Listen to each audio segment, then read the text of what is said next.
Hi everybody, it's Tim with Combat Fly Fishing. Put a little video together for you about the Gill Trail and the Cheesman Canyon stretch of the South Platte River. This particular stretch of the South Platte runs from Cheesman Reservoir to the Wigwam Club, which is a private stretch of fly fishing water, and the length is about 3 miles. The only access into the canyon is the Gil Trail, which is what we're walking on right now.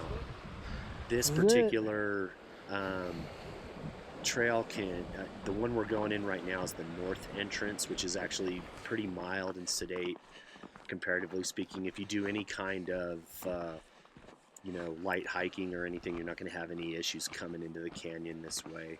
If you go through the south entryway of the Gill Trail, it's a lot more arduous. You have about a 200 feet elevation gain, followed by an 800-foot drop down into the canyon, and then if you parked in that southern parking lot, you got to hike that 800 back up again. So that can be a little difficult, and it's also pretty difficult to park one vehicle at one end and then the other if you're fishing in either the fall, spring, or winter time, because the days are just too short. Summertime, it's not nearly as ambitious and you can pull it off. This particular sign we're coming up on is a split in the trail.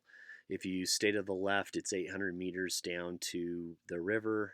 I'm sorry, 800 feet to the down to the river. And if you stay to the right, the trail actually contours along the canyon, but puts you pretty high up above the canyon itself. But there's plenty of access points. Most people, they like to, when they're new to the canyon, they go to the left. This is a PDF that I made of just kind of give you some bearings. There's no tick marks for lat and long, but if you can read terrain, it actually will help you kind of figure out where it is that you are and what holes you're fishing. You can download this off my website for free at combatflyfishing.com.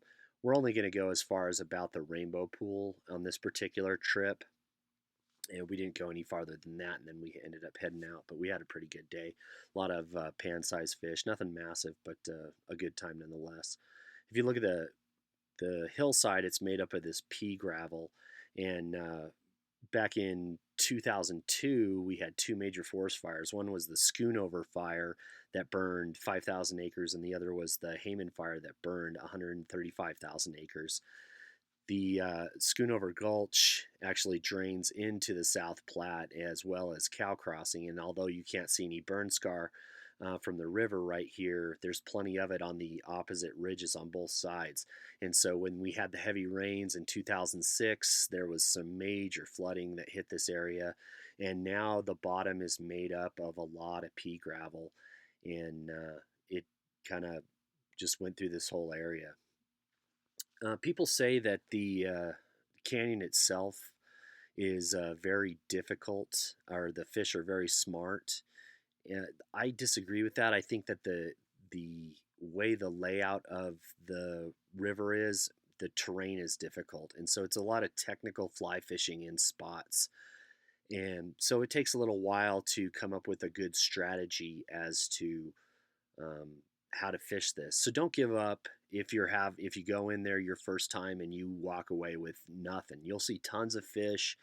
You'll figure it out. Go on some of these websites where guys fish this stretch of river all the time. They've got great advice. Stop off at Blue Quill. Those guys fish this stretch of water all the time. Stop off at Flies and Lies. Talk to my buddy Jeremy. He's got his finger on the pulse of this river. They can really point you in the right direction and give you some solid advice to help you get into some good fish in this river. So don't get discouraged.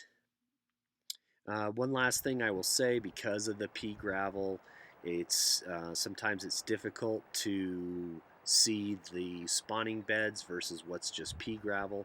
So the one thing that the rule that I go by is, when in doubt, find another route. We want to keep this stretch of river uh, open and healthy as long as we possibly can, and that means respecting uh, spawning fish, respecting other anglers, and just get out there and have a good time. Thanks for watching.